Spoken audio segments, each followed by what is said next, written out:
La pierre de Rosette. L'histoire de François Champollion, avec sa découverte de la clé des hiéroglyphes. Laissez-moi vous narrer l'histoire de l'écriture en Égypte. Les scribes sont des chroniqueurs, des figeurs du temps, mais surtout ils seront aussi des enseignants. Les jeunes élites d'Égypte sont dès l'âge de 6 ans, éduqués à la science de l'écriture.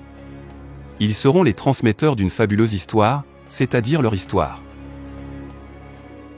Mais revenons maintenant plus près de nous, et de notre époque. Nous sommes alors en 1798, avec la campagne d'Égypte. Il s'agira d'une expédition militaire menée par le général Bonaparte, ainsi que quelques scientifiques embarqués dans l'aventure.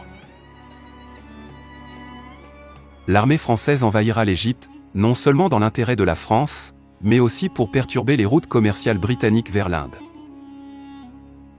Mais Bonaparte tombera littéralement en admiration devant les pyramides, et enjoindra ses scientifiques de percer les secrets de cette civilisation disparue. Champollion alors apparaîtra comme l'homme de la situation. Il entreprendra de nombreuses fouilles pendant 2 ans, et mettra à jour de nombreux tombeaux enfouis. Mais il s'interrogera sur cette curieuse et surprenante écriture, appelée plus tard hiéroglyphe. Sa mission sera alors de percer les secrets de ces idéogrammes.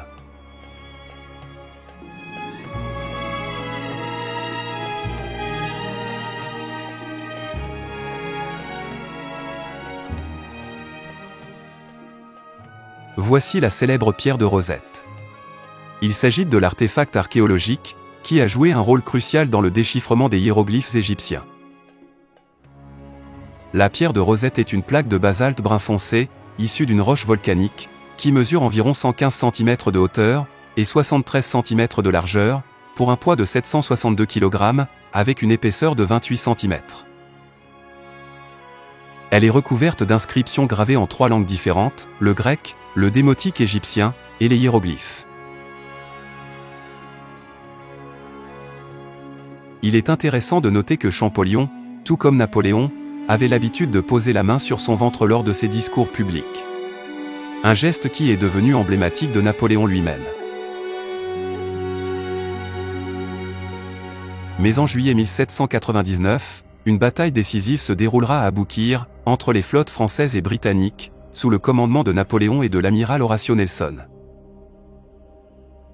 La bataille s'est soldée par une victoire britannique et la capture de la pierre de Rosette par les Britanniques.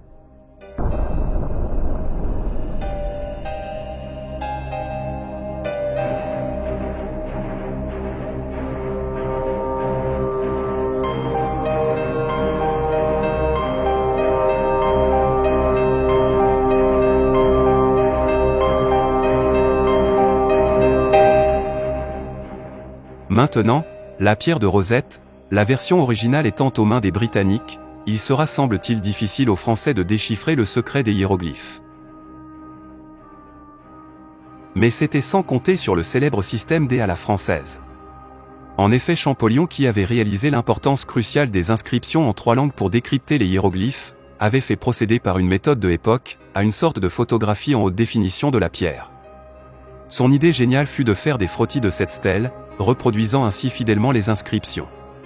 Ces frottis lui ont permis de travailler, de comprendre et surtout de traduire l'égyptien antique, sans avoir accès à la pierre elle-même. Il coiffera donc au poteau les Anglais, qui auront bien du mal à s'en remettre. Maintenant que la paternité scientifique de cette découverte reste française, notre ami Champollion, avec quelques difficultés certes, rentrera en France, avec dans sa musette, le célèbre obélisque, qui prône sur notre belle place de la Concorde à Paris. Voici donc un bref résumé de l'histoire de François Champollion, et de sa pierre de Rosette. Cette stèle restera entourée par les dieux d'Égypte pour l'éternité.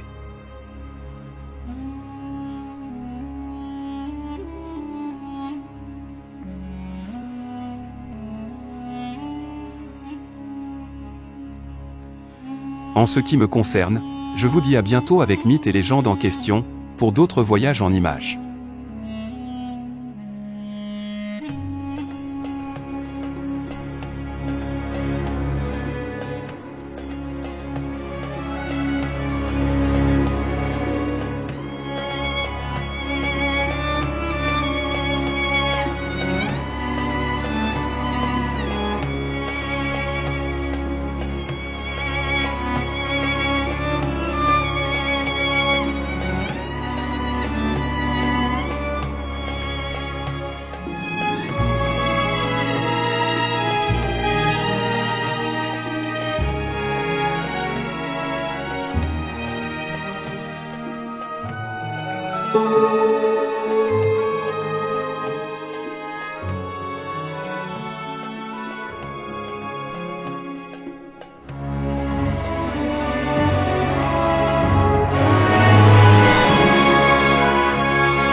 Vous venez de voir notre documentaire, La pierre de Rosette, et l'histoire de François Champollion, avec sa découverte de la clé des hiéroglyphes.